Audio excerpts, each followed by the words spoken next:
একটা হচ্ছে আমাদের অনেক কাজ আমাদের কাছে কঠিন মনে হয়, তাই না ভাই? পড়াটা কঠিন, ব্যবসাটা কঠিন, যে উদ্যোগ নিচ্ছি উদ্যোগটা কঠিন।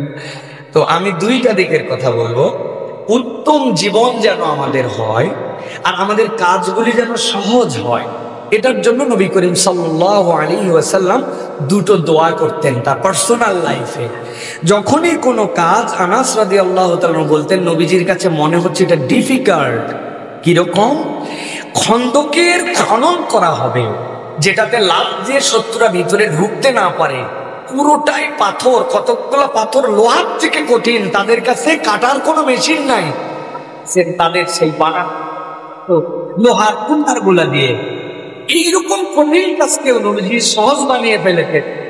একটা দোয়া হযরত আনাস বলতেন, ইয়া হাইয়্যু ইয়া কাইয়্যুম বিরহমাতিকা আস্তাগীস। আল্লাহ নবী বলতেন, হে বিশ্ব চলাচলের আরো, হে চিরঞ্জীব, আমি আপনার রহমতের আশ্রয় প্রার্থনা করলাম। বিরহমাতিকা আস্তাগীস, আমি আপনার রহমতের আশ্রয় প্রার্থনা। আপনার রহমত যেখানে, পৃথিবীর কোন প্রতিকূলতা সেটাকে ঠেকাতে পারে। অতএব এটা পড়বেন, ইয়া হাইয়্যু ইয়া কাইয়্যুম বিরহমাতিকা আস্তাগীস। এটা কঠিন যে কিছু মনে হবে, আল্লাহ যেন এটা আমাদের দ্বারা সহজ করে দেয়। 2 নম্বর, আমাদের জীবন যেন সহজ হয়, জীবন যাপনের সহজীকরণের দোয়া। নবীজি ছোট্ট 4 শব্দে এই দোয়া করতেন, আল্লাহুম্মা ইন্নী আসআলুকাল হুদা ওয়াত তুকা ওয়াল আফাফা ওয়াল ইহসান। হে আল্লাহ, আমি আপনার কাছে চাচ্ছি, কি চাচ্ছি? ইন্নী আসআলুকাল হুদা, আপনি আমাকে রাস্তা দেখায় দেন। ওয়াত তুকা, আল্লাহ আপনি আমাকে খোদা ভীতির পথ দেখায় দেন। ওয়াল আফাফা, আল্লাহ আপনি আমাকে সতীত্ব দেন।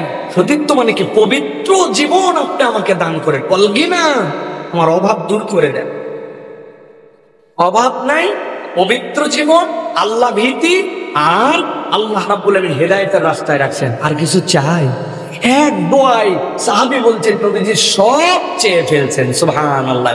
তাহলে এই দুটা দোয়া আমরা করার চেষ্টা করব। আল্লাহুম্মা ইন্নী আসআলুকাল হুদা ওয়াত তুকা ওয়াল আফাফা ওয়াল গিনা। আল্লাহ আমাদেরকে কবুল করুন।